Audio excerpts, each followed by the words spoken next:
Sholat apa saja yang dilarang dilakukan ketika matahari berada tanduk seton? Semua ya, itu kan nggak lama, beberapa menit saja.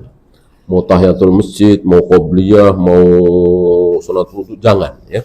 Tunggu sampai betul-betul matahari terbit, tunggu sampai betul-betul matahari tenggelam, tunggu sampai matahari tergelincir.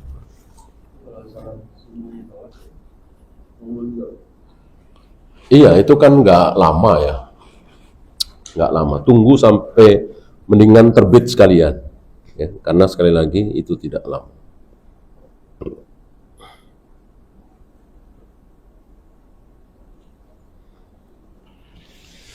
Saya pernah mempertanyakan apakah Allah turun di setiap sepertiga malam terakhir itu tafsiran dari bahwa Allah tidak pernah tidur dan selalu mengurus hamba-Nya.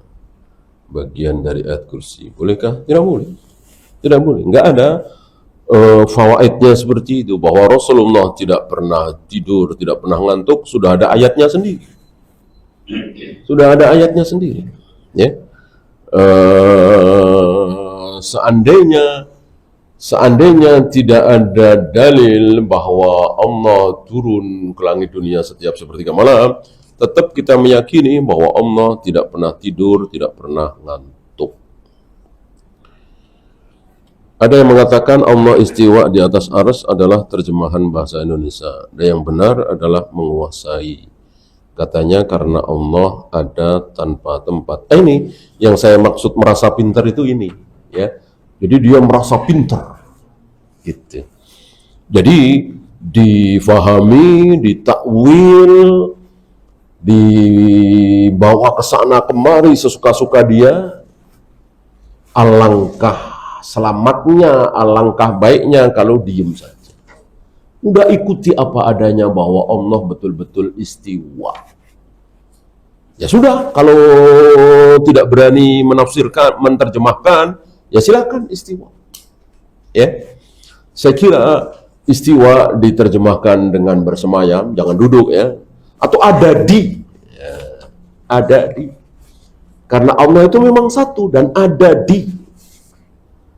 Apakah ketika mengatakan Allah ada di, berarti Allah membutuhkan tempat? Tidak. Kata siapa? Kata siapa? Allah tidak membutuhkan tempat. Allah tidak butuh apa-apa. Dan Allah bersemayam jauh di atas arsy. Apakah dengan demikian Allah membutuhkan arsy? Tidak sama sekali. Arsy lah yang membutuhkan Allah. Allah tidak butuh arsy.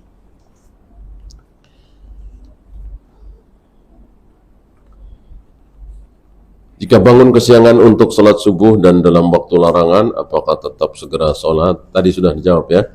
Tunggu sebentar sampai betul-betul matahari terbit.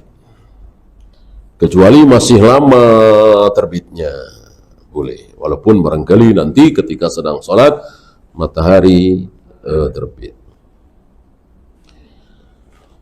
Bagaimana jika masih ada cahaya matahari berwarna merah di langit tetapi sudah azan maghrib?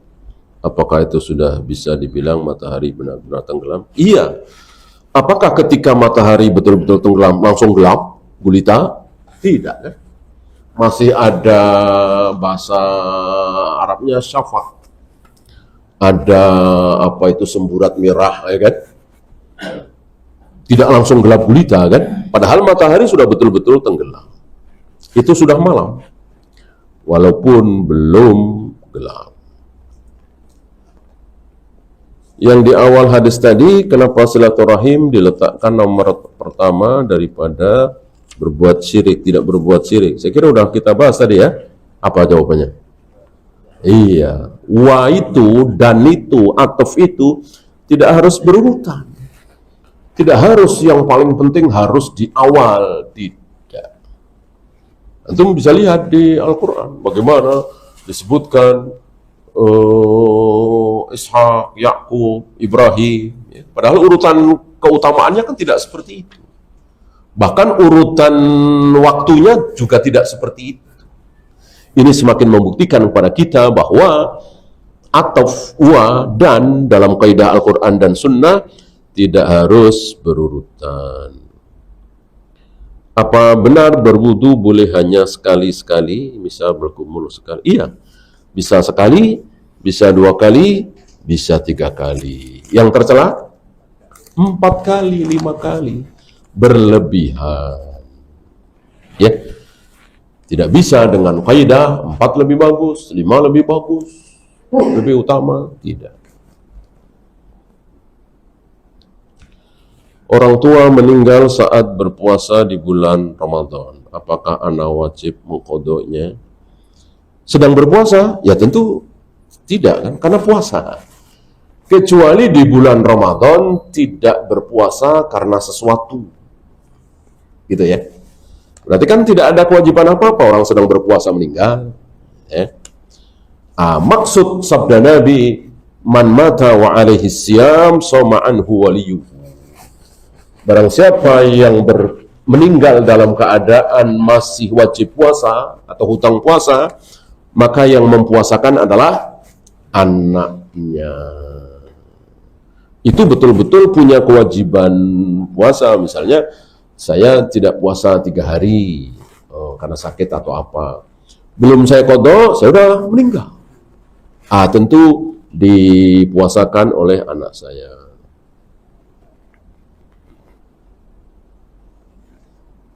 Qadha ya, bukan fidyah.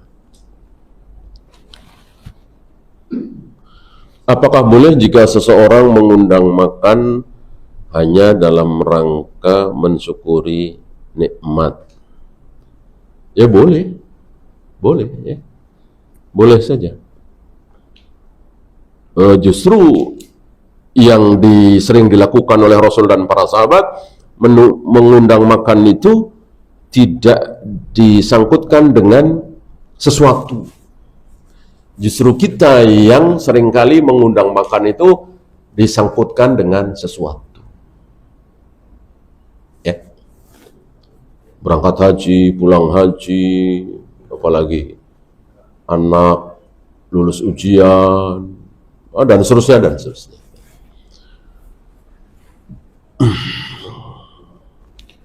Apakah hukumnya sama atau larangannya sama bagi orang yang sedang melakukan qadha shaum Ramadan kemudian melakukan jima? Tentu tidak sama, walaupun jelas sama-sama membatalkan, tidak sama. Kalau di bulan Ramadan selain harus mengqadha, dia harus 1 memerdekakan seorang budak. Kalau tidak bisa berpuasa 60 hari 2 bulan berturut-turut, nggak boleh batal walaupun sehari, batal ngulang lagi. Terakhir, memberikan makan 60 fakir miskin. Berarti cukup berat ini kifarat bagi orang yang jima di siang hari bulan Ramadan. Wallahu. Ada lagi?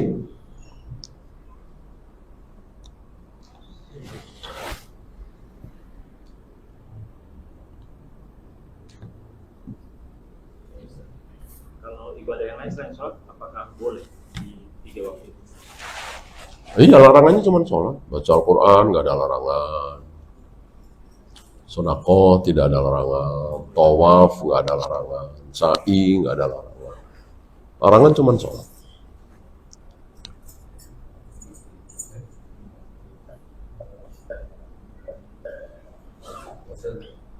Kalau khotib menyebut nama Nabi itu salawatnya di hati, jangan apa di Ya, gerakan bibir cukup. Cukup ya. Walaupun tanpa suara. Nggak perlu ya, bahkan bukan khutbah Jumat saja ya.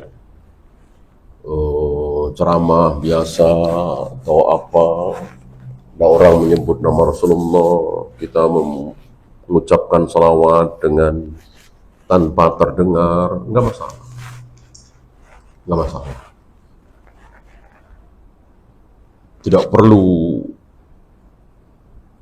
ustadznya mancing-mancing ya, seolah harus Muhammad sallallahu nggak perlu seperti itu ya.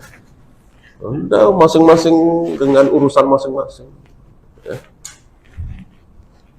Wallahu a'lam. Habis kita akhiri. Subhanakallahumma bihamdika asyhadu an la ilaha illa anta astaghfiruka wa atubu ilaik. Assalamualaikum warahmatullahi wabarakatuh.